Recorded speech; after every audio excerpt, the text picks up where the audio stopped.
Chapters 36, and we got a lot of material to cover. But if you're not there already, go ahead and be turning in your Bibles to chapter 36 of the book of Isaiah. And before we get started, I want to ask Matthew to lead us in a word of prayer.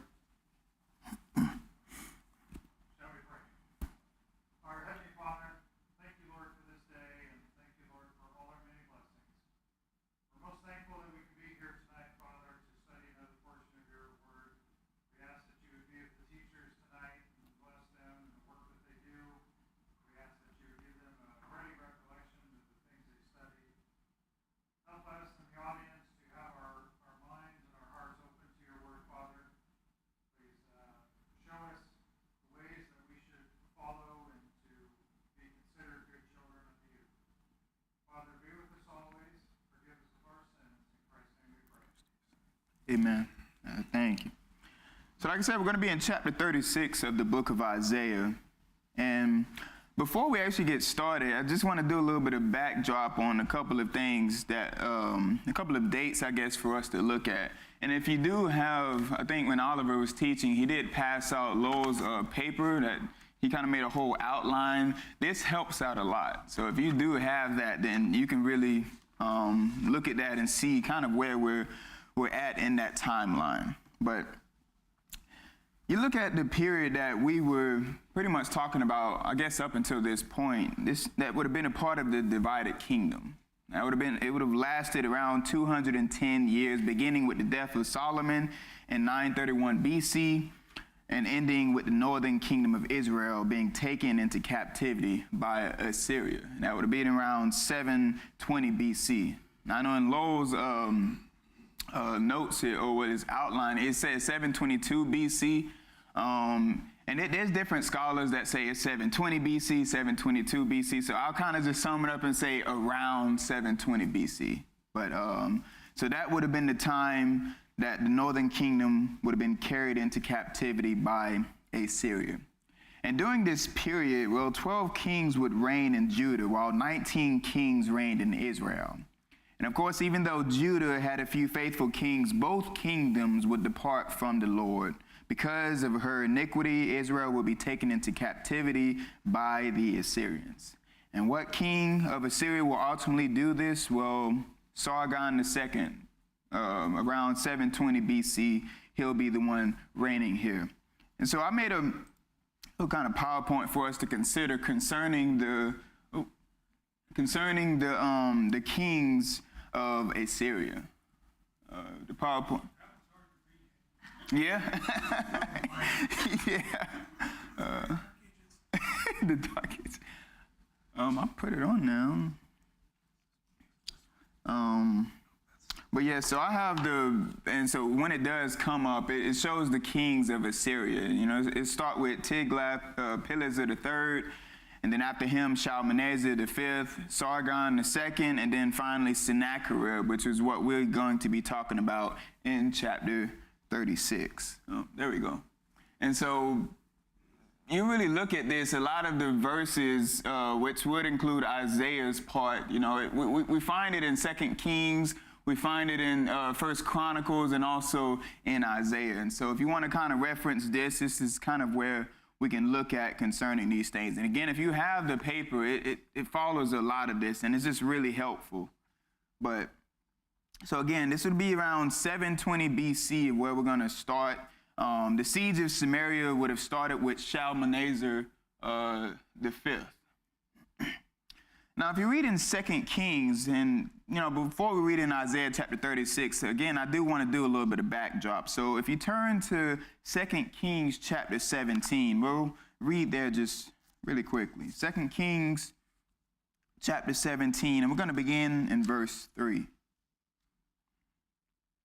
It says, Shalmaneser, king of Assyria, came up against him, and Hoshea became his servant and paid him tribute. But the king of Assyria found conspiracy in Hoshea, who had sent messengers to So, king of Egypt, and had offered no tribute to the king of Assyria, as he had done year by year. So the king of Assyria shut him up and bound him in prison.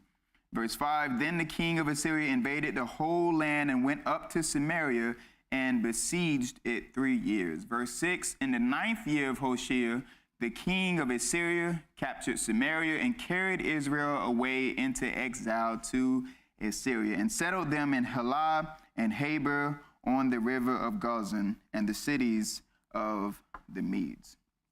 And so we see year 6 of Hoshea's reign, and I actually have another portion here where, you look at Israel is going to be to the north, the orange part, and then Judah to the south.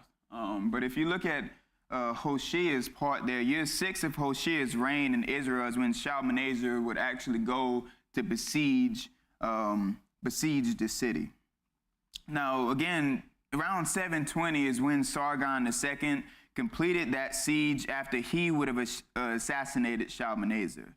Now, this period of Israel being taken into captivity by Assyria would seem even to be a partial fulfillment of prophecy in Isaiah chapter 7, verse 8. And so just really quickly, again, this is just a backdrop of, there's this ladder here that you can consider before even getting into our text. But in Isaiah chapter 7, if you remember, I think Oliver was teaching this class here, but he talked about this war against Jerusalem that is taking place.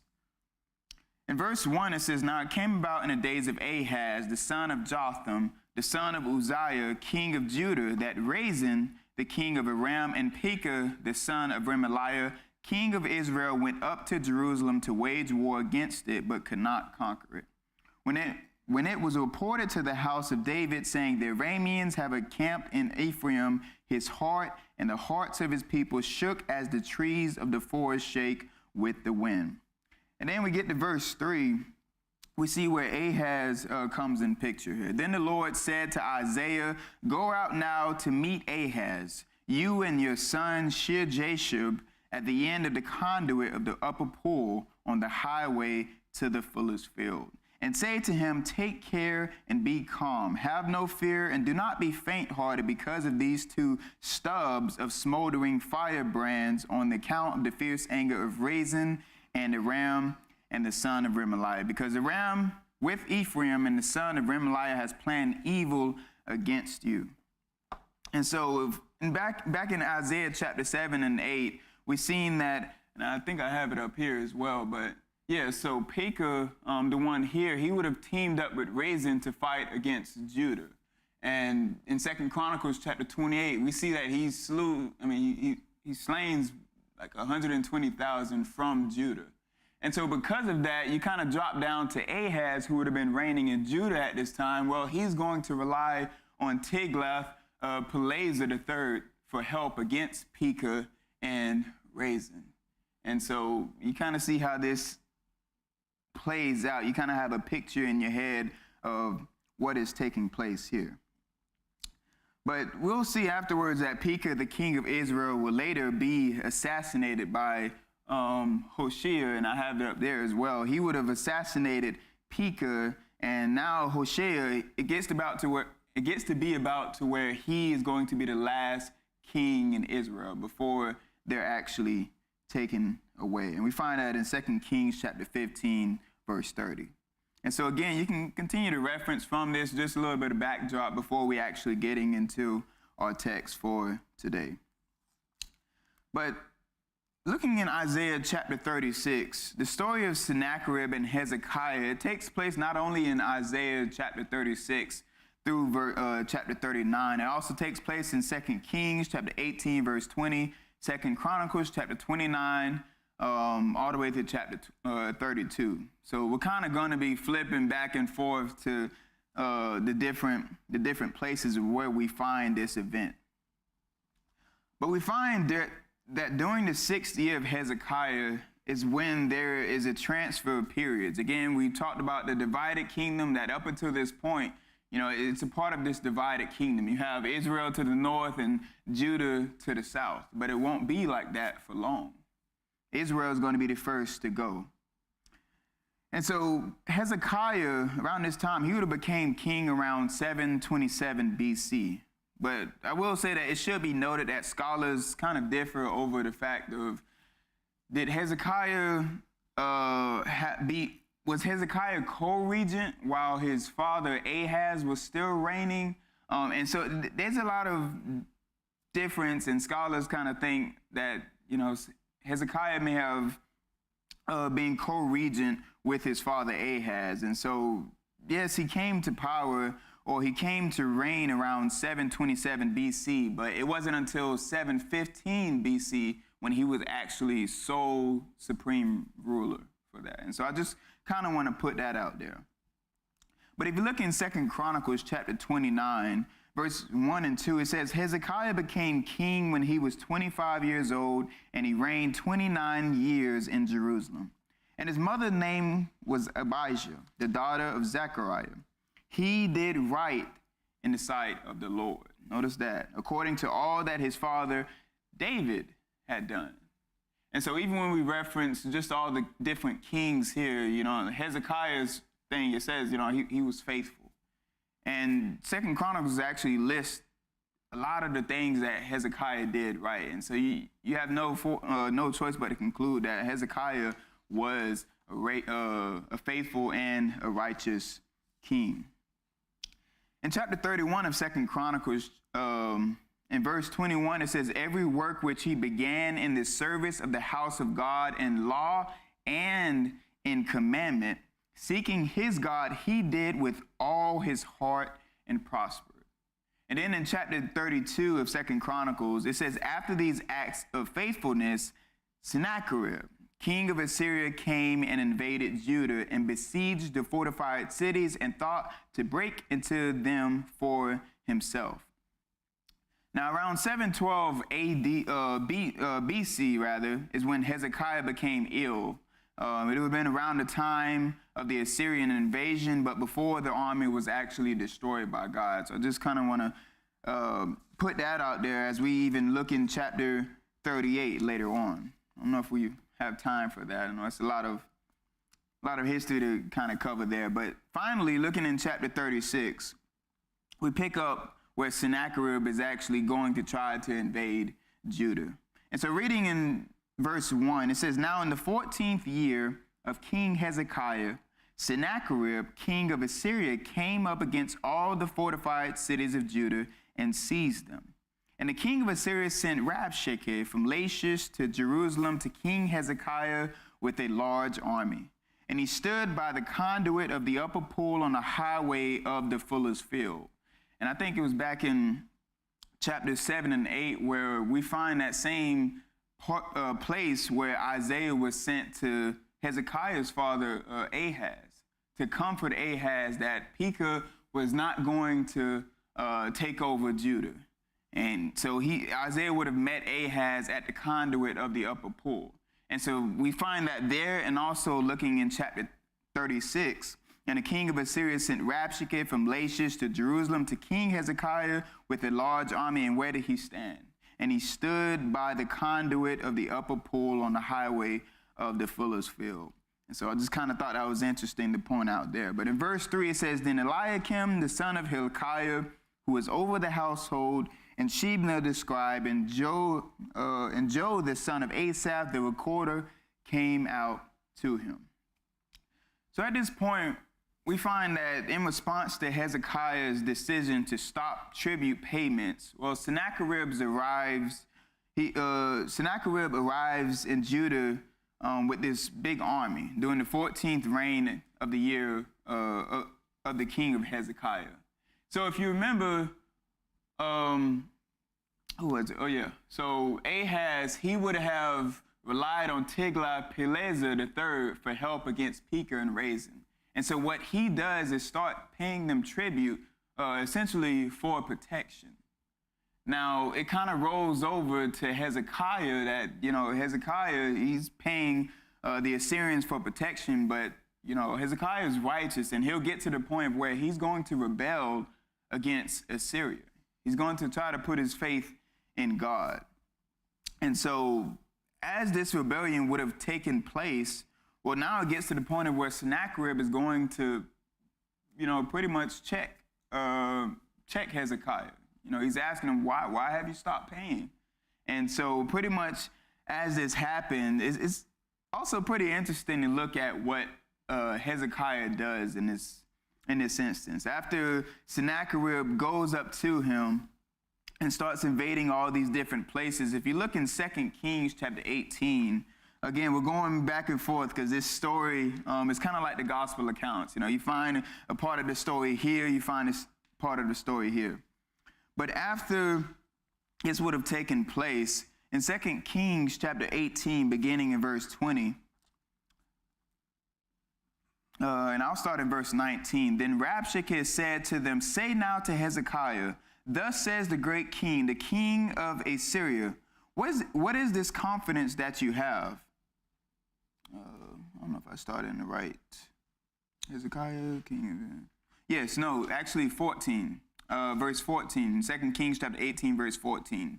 Then Hezekiah, after Sennacherib, king of Assyria, came up against all the fortified cities of Judah and seized them. It says in verse 14, then Hezekiah, king of Judah, sent to the king of Assyria at Lachish, saying, "I have done wrong. Withdraw from me. Whatever you impose on me, I will bear." So the king of Assyria required of Hezekiah, king of Judah, 300 talents of silver and 30 talents of gold. And Hezekiah gave him all the silver which was found in the house of the Lord and in the treasuries of the king's house.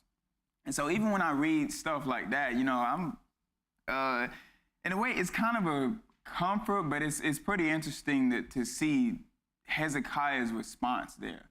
We know Hezekiah to be a faithful and righteous king, but he didn't always make the right decision.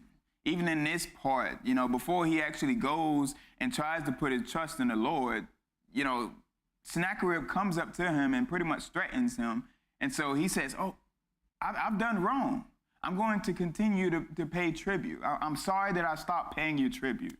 And so it's just pretty interesting to see that, because when we often think of Hezekiah, we think that Hezekiah was, he was good, you know, he was righteous. But even Hezekiah at sometimes messed up, if you will.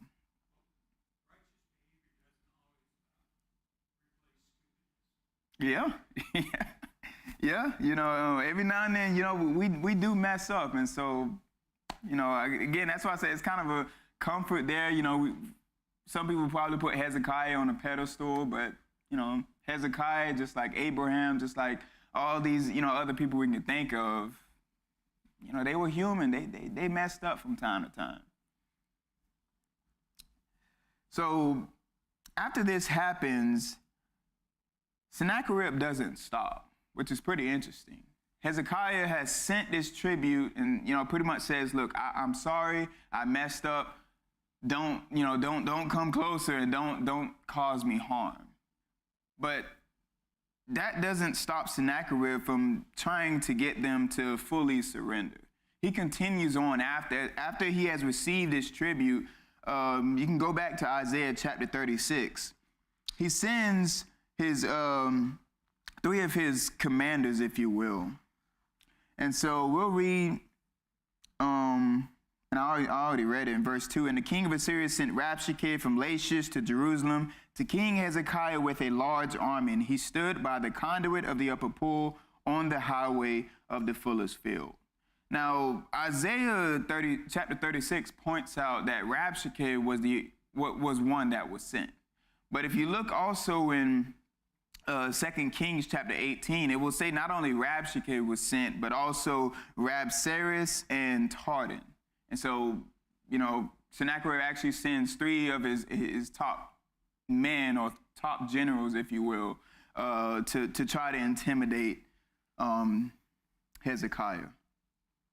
And so what Hezekiah does, even as they're coming, is also pretty interesting. If you jump over to 2 Chronicles chapter 32, again, we're going back and forth here, but 2 Chronicles chapter 32, Hezekiah does something about this. As they're coming to try to intimidate them, let me see, let me get there. 2 Chronicles chapter 32. Beginning in verse 1, after these acts of faithfulness, Sennacherib, king of Assyria, came and invaded Judah and besieged the fortified cities and thought to break into them for himself. Verse 2, now when Hezekiah saw that Sennacherib had come and that he intended to make war on Jerusalem, well, what did Hezekiah do? He decided with his officers and his warriors to cut off the supply of water from the springs which were outside the city, and they helped him. Verse 5, and he took courage. Verse 4, so many people assembled and stopped up all the springs in the stream which flowed through the region, saying, why should the kings of Assyria come and find abundant water? And so as these three generals, if you will, from Sennacherib are coming, well, Hezekiah just doesn't sit there and do nothing about it. No, he even goes to work here. You know, he cuts off the outside supply of water. And he's preparing for this siege, pretty much, that is to come. So going back to Isaiah chapter 36, as they get there, we'll find in verse 4, it says, Rabshakeh said to them, say now to Hezekiah, thus says the great king, the king of Assyria, what is this confidence that you have? I say your counsel and strength for the war are only empty words. Now, on whom do you rely that you have rebelled against me? And so Rabshakeh will go on to make a couple of threats and even a couple of promises to get Hezekiah and the people of Judah to surrender to him. And so in verses 4 through 6, he talks about Egypt. Now, I'm not going to read all of it. I invite you to read on your own. It's a really good story, but just kind of breaking it up into sections. In verses 4 through 6, he talks about, well, who are you going to rely on to save you from the wrath to come, to save you from my hand? Sennacherib is saying by his messenger, Rabshakeh. And so first he brings up Egypt. And before, Egypt would have been known to be this other strong nation, but they're not as strong as Assyria. And the reason for that is because God is using Assyria as his weapon of indignation. And so no other nation is going to stand up against Assyria because God made that so. God is using Assyria for punishment. And so he mentions Egypt. Are you going to rely on Egypt? Well, that's not a good thing to rely on because they're like a splintered reed. And at this time, again, if you have this outline, it clears a lot of things up. Lowell has it to where the top part is in reference to Assyria. The middle or top middle right there is going to be reference to North Israel. The bottom portion, Judah, and then it even goes down here to talk about Egypt. And so at this time, it would even mention that there was this king of Egypt that people like Hezekiah would have relied on for help. But it wouldn't work against Assyria. They weren't strong enough for Assyria because God is making it to where Assyria is dominating all these different places. And so the problem is that Hezekiah at first did not rely on God. He's relying on Egypt. And all the times we have talked in the book of Isaiah already about reliance on Egypt, it's futile. Do not rely on Egypt. Do not rely on no one else but God. And so we see even the mocking from Sennacherib's messenger, Rabshakeh, about reliance on Egypt. You rely on them, they're like a splintered reed.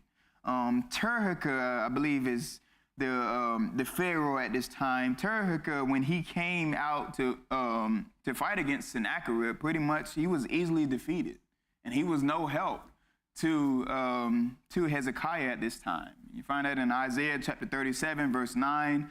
And again, reliance on Egypt is futile. Do not rely on them. We find that back in chapter 39 of Isaiah, chapter 30, and also in chapter 20. Do not rely on Egypt. So in verses 7 through 10, he says, but if you say to me, we trust in the Lord our God, He says, is it not he whose high places Hezekiah, whose high places and whose altars Hezekiah has taken away, and has said to Judah and to Jerusalem, you shall worship before this altar? So he moves on to the reliance on God. He says, look, if you rely on Egypt, they're like a splintered reed. If you rely on God, I mean, first of all, your king, Hezekiah, he has taken down God's altars. But if you remember, Hezekiah did not take down the altar of God, if you will. God told, Hezekiah would have told the people to worship where God wanted them to worship, at the temple in Jerusalem. And so what Hezekiah ended up doing, and you can find this in other parts of Scripture, Hezekiah tore down all the false gods' idols. If you go back to people like Ahaz, the unfaithful king, Hezekiah's father, he would have made all those places to worship all these different gods and have all these places, high places, but Hezekiah tore all of that down. And word has gotten to Sennacherib that Hezekiah has done this. And so in Sennacherib's head, well, the more places you have to worship God, the better it should be. The stronger, the more powerful your God is. But Hezekiah has torn that down. So don't rely on God, essentially is what he's saying there. So don't rely on Egypt. You can't rely on God. Instead, rely on my master, pretty much is what he's saying. He's boasting about his master in verse 8.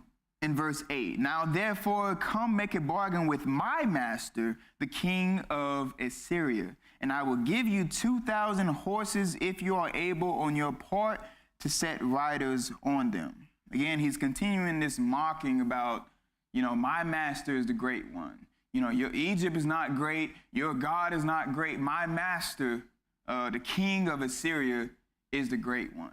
Look, if you surrender to me, I'll give you horses, but you're not even able to get or even ride all the horses that I'll give you. And so he's mocking about how little Judah is at this point. But we understand how powerful God is. God can take something so little. You often reference Gideon and the 300. He defeated all those people there. That's the power of God. I can take little old Judah and conquer all of the whole of Sennacherib's army there.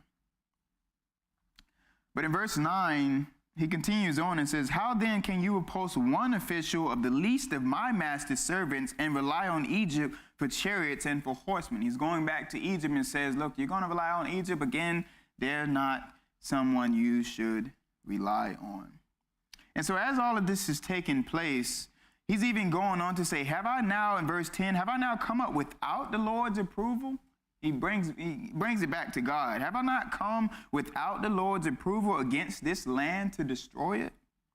The Lord said to me, go up against this land and destroy it. I find it pretty interesting that he goes back to, talking about God and says, look, your God even told me to come and destroy this land. Now, whether this was true or not, that God told the Assyrians specifically to take over Judah, we understand that Assyria is the enemy of God. And again, God can use people like the Assyrians to punish God's people for disobedience, but that doesn't mean that God is on the enemy's side. And so, don't know whether this was true or not, that God told them to do this, but we know that God did allow for it to happen. Even if you look in, I had it here somewhere, but it will even talk about, and I'm actually going to try to look for it, Isaiah.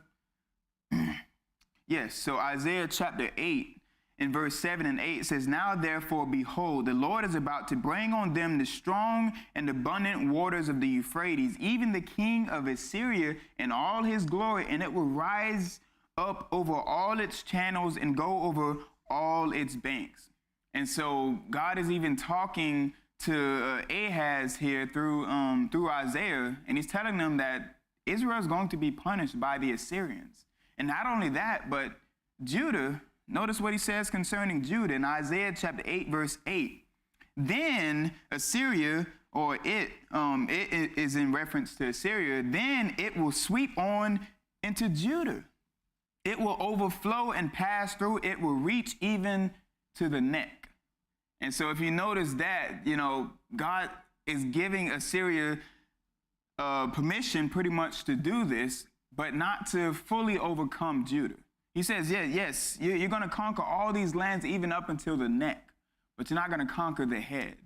And so, and we kind of see that as this plays out. Steve?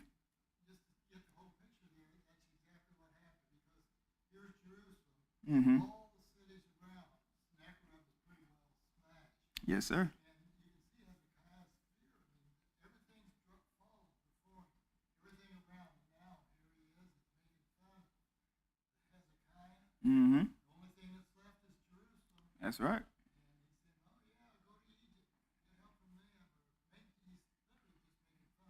Yeah, that's right. That's right. And I'm gonna try to get to it, but even again, all this was prophesied. Even in Isaiah chapter 10, I'll try to get to it before time is up. But it talks about all of this. That God says, look, I know when Assyria comes, they're going to be really prideful. They're not going to recognize that I gave them that power, and they're going to be overcome as well. And so again, it just points to who God is, and that God is in control over all nations.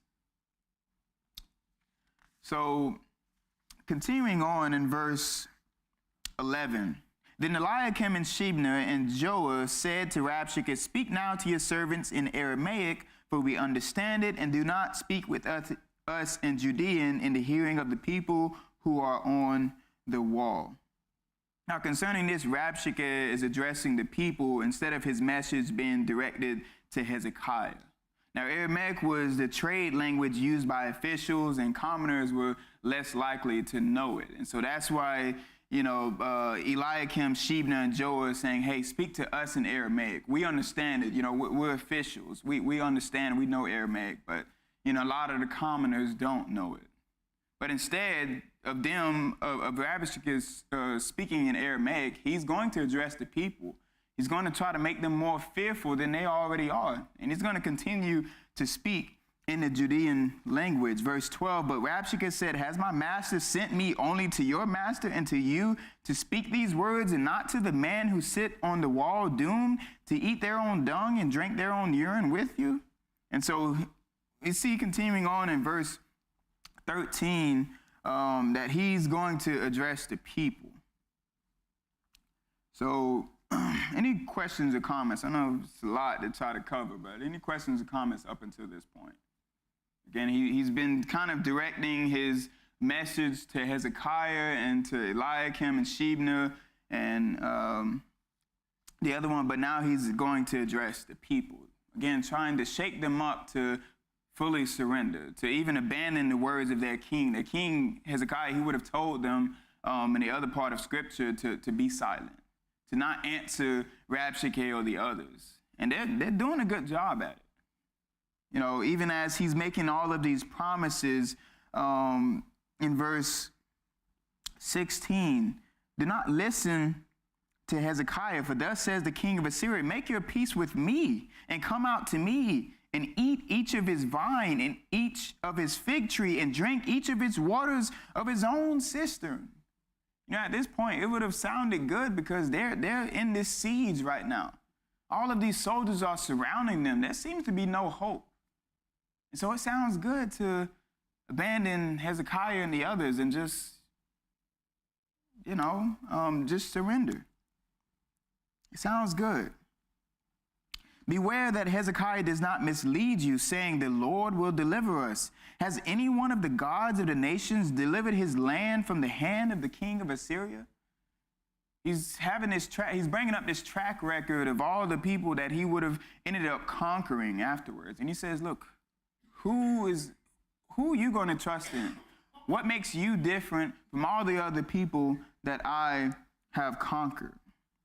But verse 21 is to their credit, but they were silent and answered him not a word, for the king's commandment was, do not answer him. And so continuing on, they bring the message. Eliakim brings the message to Hezekiah, and Hezekiah ends up in chapter 37 of tearing his clothes, and he goes to the house of God. So after that takes place, we'll find in verse 1, and when Hezekiah heard it, he tore his clothes, covered himself with sackcloth, and entered the house of the Lord. Then he sent Eliakim, who was over the household, with Shebna the scribe and the elders of the priest, covered with sackcloth, to Isaiah the prophet, the son of Amos.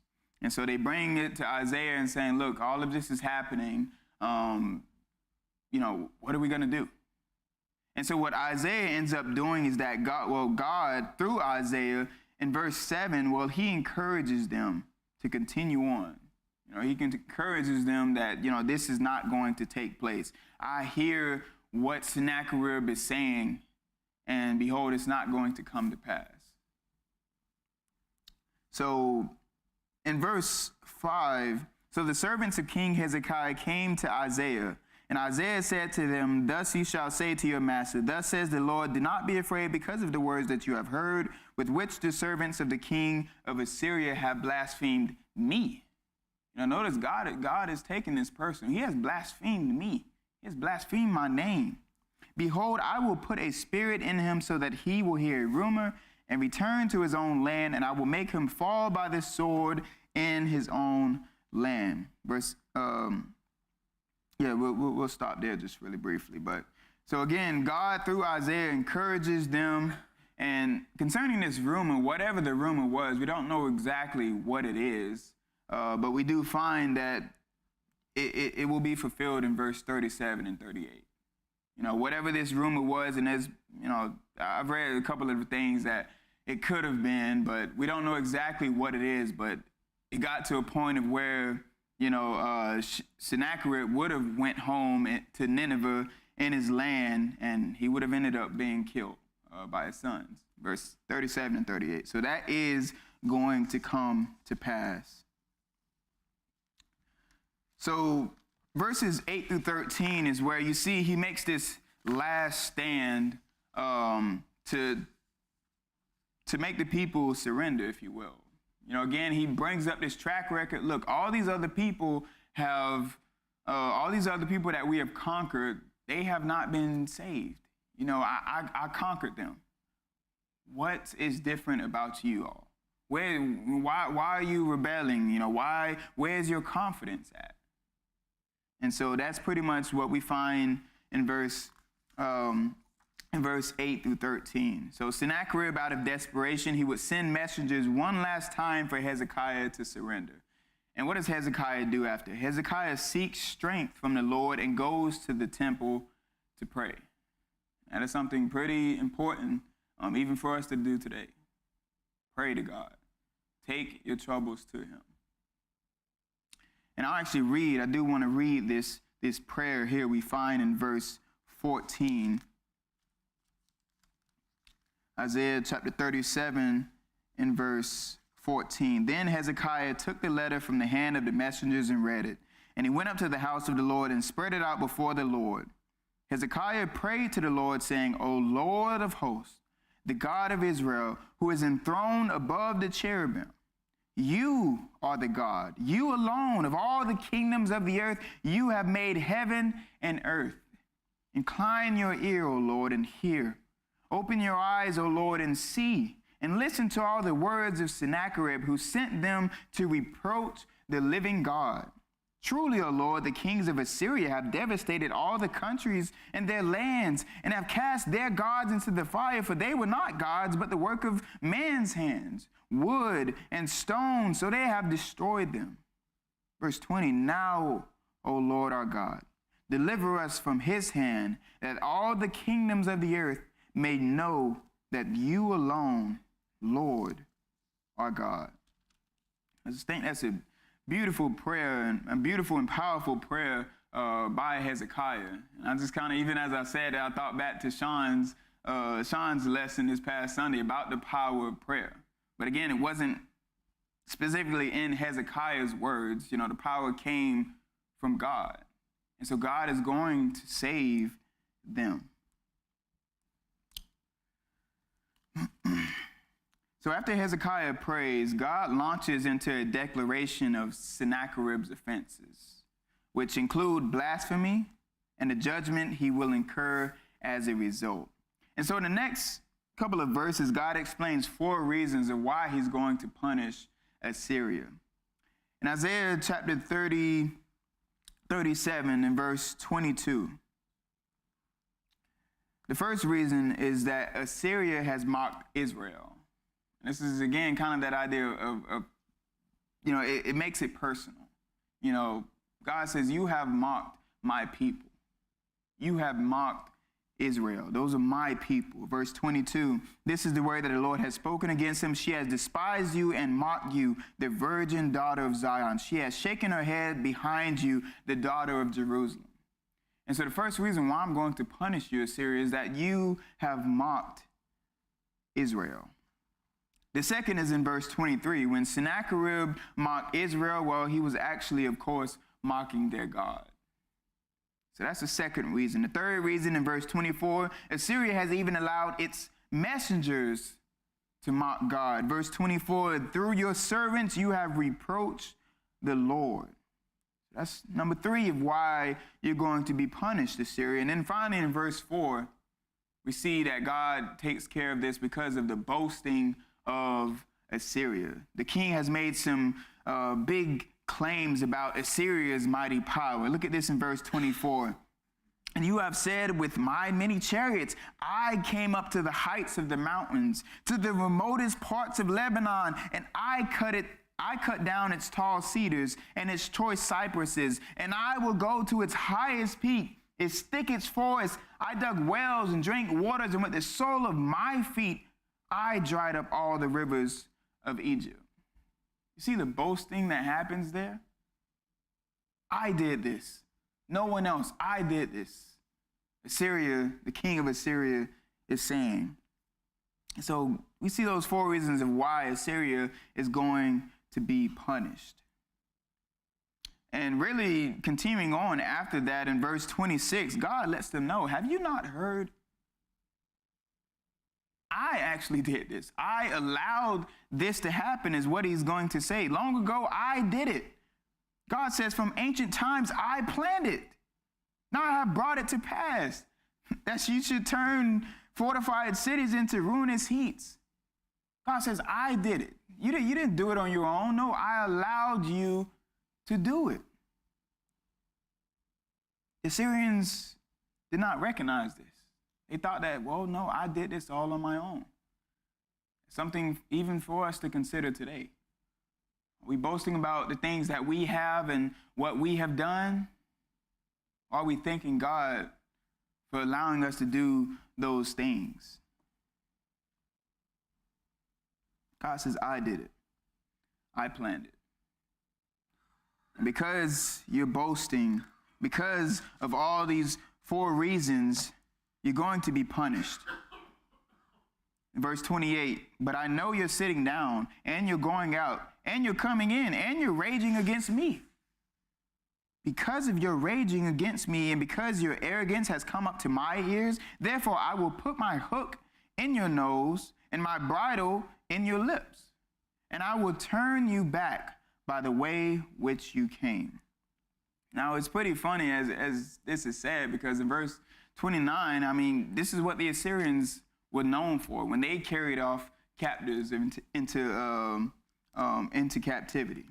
That the Assyrians would have been the one to place hooks in the cartilage of the nose or in the lower lip of their captives to physically subdue them and lead them into exile. But God says, look, I'm going to do that to you. That's been the message even throughout the book of Isaiah. That yes, I'm using you to punish others, but you too are going to be punished as well. And so just as Assyria would have been doing this, well, it's going to happen to them. Again, because God has the power to do that. And so he turns his attention back to Hezekiah. God is talking through Isaiah to Hezekiah. Then this shall be the sign for you, Hezekiah. You will eat this year what grows of itself, in the second year what springs from the same, and in the third year sow, reap, plant vineyards, and eat their fruit. And so he talks about this sign that is going to come to pass. So Hezekiah knows that he needs to trust in God. And so this sign would mean that they will not be able to plant because of this siege. Now, the siege, it would seem, would go on for at least 1 year. So, of course, the first year they would be under a siege, so they weren't able to go out planting. And so what they already have harvested, they're going to take that and they're going to have to survive off of that, not only for that year, but the year to come after that. So for 2 years, they would have to eat pretty much from their harvest. But in the third year is when things will go back to normal. And essentially, this is going to say that Assyria is going to be taken care of. You know, yes, you all are suffering right now, but Assyria is I'm going to take care of them. Verse 36, then the angel of the Lord went out and struck 185,000 in the camp of the Assyrians. And when men rose early in the morning, behold, all of these were dead. So Sennacherib, king of Assyria, departed and returned home and lived at Nineveh. It came about as he was worshiping in the house of Nisroch, his god, that Adrammelech and Sharezer, his sons, killed him with the sword, and they escaped into the land of Ararat. And Esarhaddon, his son, became king in his place. So again, we see whatever the Lord says, it is going to come to pass. He's going to judge, and his judgment is a righteous one. God is over the nations. And as we read about what happened concerning the 185,000, if you look over in 2 Kings chapter 19, you know, it talks about even the duration of how long it would have taken to do this. 2 Kings chapter 19, verse 35, then it happened that night that the angel of the Lord went out and struck 185,000 in the camp of the Assyrians. When the man rose early in the morning, behold, all of them were dead. Even references that idea of like a thief in the night. You don't know when, but God came. So I want to go ahead and read Isaiah chapter 10 before we close, in verse 8 all the way through 19. Again, all of this God knew was going to happen even before it happened. It just kind of speaks about God and that God knows all. Isaiah chapter 10 and verse 8, for it says, and this is him referencing that the Assyrians would have been the ones to say all of this. They had all this pride to say that they did it. I did all of these things, Assyria. So that this is what Assyria is saying. For it, Assyria says, are not my princes all kings? Is not Calno like Carchemish, or Hamath like Arpad, or Samaria like Damascus? As my hand has reached to the kingdoms of the idols, whose graven images were greater than those of Jerusalem and Samaria, shall I not do to Jerusalem and her images just as I have done to Samaria and her idols? God knew Assyria was going to say all of these things. Verse 12, so it will be that when the Lord has completed all his work on Mount Zion and on Jerusalem, he will say, I will punish the fruit of the arrogant heart of the king of Assyria and the pomp of his haughtiness, for he has said, by the power of my hand and by my wisdom I did this, for I have understanding, and I removed the boundaries of the peoples and plundered their treasures, and like a mighty man I brought down their inhabitants, and my hand reached to the riches of the peoples like a nest. And as one gathers abandoned eggs, I gathered all the earth. And there was not one that flapped its wing or opened its beak or chirped. And so again, he sees the boast that is going to take place. And in verse 16, therefore the Lord, the God of hosts, will send a wasting disease among his stout warriors. And under his glory a fire will be kindled like a burning flame. And the light of Israel will become a fire, and his Holy One a flame. And it will burn and devour his thorns and his briars in a single day. And so as we even consider that, well, what actually happened? You know, what did the angel, how did he kill 185,000 in a day? Well, from places like this, we read that, you know, essentially it would look like a plague would have came about. So in a single day, it happen. And it will be as when a sick man wastes away, and the rest of the trees of his forest, the rest of the people, the remnant, will be so small in number that a child could write them down. And so again, God knows all. God is just, and he's going to take care. Vengeance is his. And overall, I guess from what we can learn today is vengeance is the Lord's. He's going to repay. Don't take it upon ourselves. Vengeance is his. Thank you for your attention.